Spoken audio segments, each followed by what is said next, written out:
Just introduce Hello. yourself. Hi, Matteo Berlucchi, CEO of LiveStation. What can I do for you? When you were on the panel, what interested me most was you were speaking about the attention economy rather than the information economy, and just why that's taken so long to sink into the industry.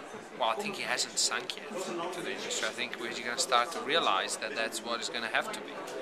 And the whole idea is simply that if you cannot build an economy on something that is overabundant, you can only build economies on things that are scarce.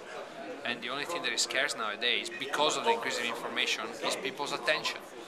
And that's what advertisers are after. They want people's attention, and everybody wants a share of people's attention's wallet. Because I can decide to buy a newspaper or another newspaper. It's not so much that I'm giving money to one or the other, it's that I'm deciding to invest my attention in one of the two.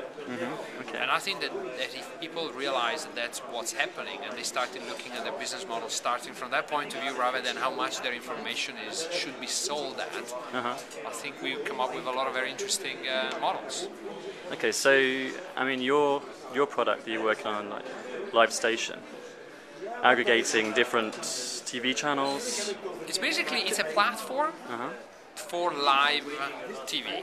Okay? Now, live TV falls into, broadly speaking, to two categories. There's free-to-air and non-free-to-air, right? So the thing that interests me from a global internet perspective, from a free-to-air angle, is clearly news, because that's the most interesting aspect of free-to-air global content that you can manage online. Yeah. The premium one is going to be sports and music, but it's something that we, as LiveStation, we would like to get to in the future when we have big enough shoulders to get to it. For the time being, LiveStation is used as a global open platform that has some very interesting social elements, actually, that are very important. The cost of broadcasting on this type of platform is very, very small compared to traditional broadcast technologies, which means that something like LiveStation can give voice to people that today are struggling to get their voice heard. The second point is that because of the global network that the internet is already, these feeble voices that could be picked up by LiveStation could be heard anywhere in the world. Instead of using satellite networks. So we're really focusing on getting as wide as possible distribution of news from as many different news sources. So it's democratizing TV. It's democratizing access around the world and distribution of news around the world. It's any news, anywhere, anytime. It's kind of the one step above CNN. Right. With all due respect, because CNN is one news source, anywhere, anytime. We'd like to have any news, anywhere, anytime. Okay, so you spoke about the social angle, but also in terms of like political angle, like we're having the European elections in June. I mean, how can we mobilize young voters or any voters just to be more interested? I mean, can this platform by embracing these technologies? I mean, is the Obama gave us a lesson with that. It's Twitter, it's Facebook, it's MySpace, it's YouTube, it's LiveStation. It's understanding that people are now using these technologies. We have 20,000 new users every day coming to LiveStation, and our marketing budget is zero.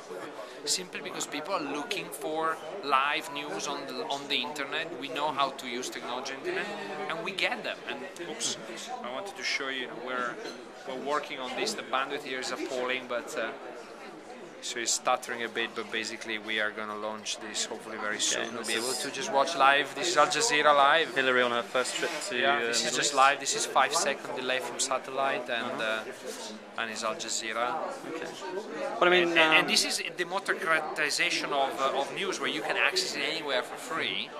I think that governments and big media groups need to start understanding that this is the way it's going, and they can't just wall garden everything and do everything with their own 3 years timelines, because it just doesn't work. You have to be a bit more reactive.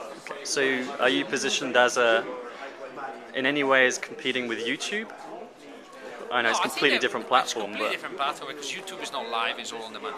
I think that we have some resemblance. We share some of the principles, which is the openness. I think we share with YouTube, where we like, any sort of news to be available on LiveStation. So whoever has a news channel, please come and talk to us, because we'll find ways to get you on it, whether with a little bit of money or some advertising. But we're really interested in getting as many voices as possible on our platform. We just launched, for example, a free charity appeal channel. It's called Live Charity Appeals, where we broadcast international or national charity appeals in video. So it's a sort of shopping channels for charities, but it's all free.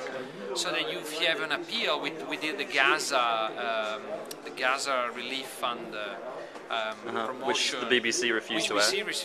We put it up on Live Station. We created a channel. We had a lot of people watching it, and it's clickable, so you can click through to the donation page. And is it all multilingual, different webs? We just do all, on Live Station we got Russian, we got Arabic, English, French. We take them all. How about the Italian stations? Italian station, they have a problem with freedom of expression at the moment. So Italian station we don't have. We had Euronews Italian, but we're trying to see if we can get some of the Rai channels. But there's not much interest in that right now. Okay. Okay. Many thanks.